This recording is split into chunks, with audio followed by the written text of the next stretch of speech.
Alain Houpert, tout d'abord parce que c'est le candidat investi de l'UMP, ça c'est la première bonne raison. La deuxième raison importante, c'est qu'il a une réelle vision stratégique pour Dijon, son développement économique, son rayonnement économique européen, voire international. Et qu'aujourd'hui, la première des priorités des Dijonnais, c'est l'emploi. Et aujourd'hui, il nous faut un maire capable d'avoir un vrai programme de développement économique pour Dijon. Ça, c'est la première raison. La deuxième raison importante, c'est que les Dijonnais, aujourd'hui, souffrent d'un certain nombre de dysfonctionnements, qui soient liés au transport, qui soient liés à l'urbanisation, qui soient liés aussi à l'aide sociale. Et que sur cette souffrance que nous avons bien décelée, on a un programme qui doit permettre de rendre Dijon plus accessible, plus fluide et plus facile à vivre.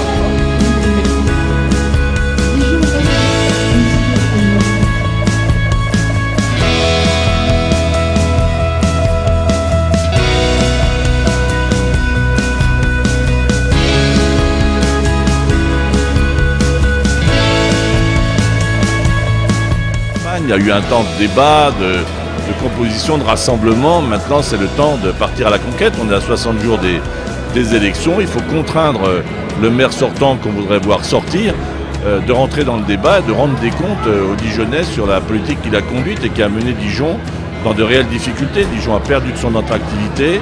Dijon, il y a des menaces qui pèsent aussi sur son avenir, comme la base aérienne 102. Et sur ce sujet, on n'entend pas François Rebsamen, qui est visiblement beaucoup plus préoccupé par son destin parisien que par l'avenir de Dijon. C'est une ville qui est aujourd'hui repliée sur elle-même, engorgée, on ne peut plus circuler. Et donc je crois qu'il y a besoin d'un vrai changement. Alain a présenté les grandes lignes de son programme. Je trouve que c'est un programme solide, aussi qui a une vision urbaine, une vision de la qualité de vie dans Dijon, puis une vision aussi de l'avenir et du développement économique, et si on en a besoin.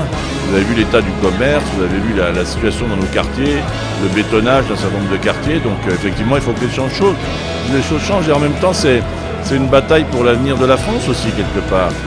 François Rebsamen ne peut pas s'exonérer des responsabilités qu'il a à Paris. Il participe aussi à une majorité qui a conduit le pays dans les grandes difficultés. Et donc, il devra rendre des comptes. Et moi, j'invite chacun à aller voter et à exprimer son mécontentement à l'égard de François Rebsamen, qu'à l'égard de la politique qu'il a conduite ici comme à Paris.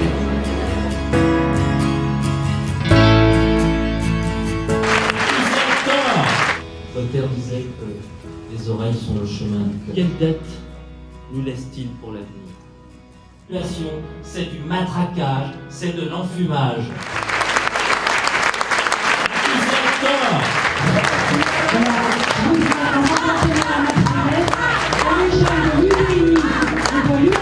Beaucoup de bonheur.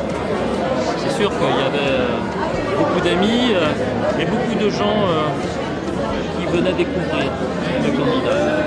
Et je trouve que cette campagne se passe bien parce que justement, les gens sont curieux, ils viennent voir. Les gens repartent avec un message et de l'espoir. Les citoyens qui viennent ici savent que je les écoute, que je les entends et que le projet que je vais faire, ce sera le projet. Parce que la politique, ça se fait avec les gens, ça ne se fait pas pour les gens.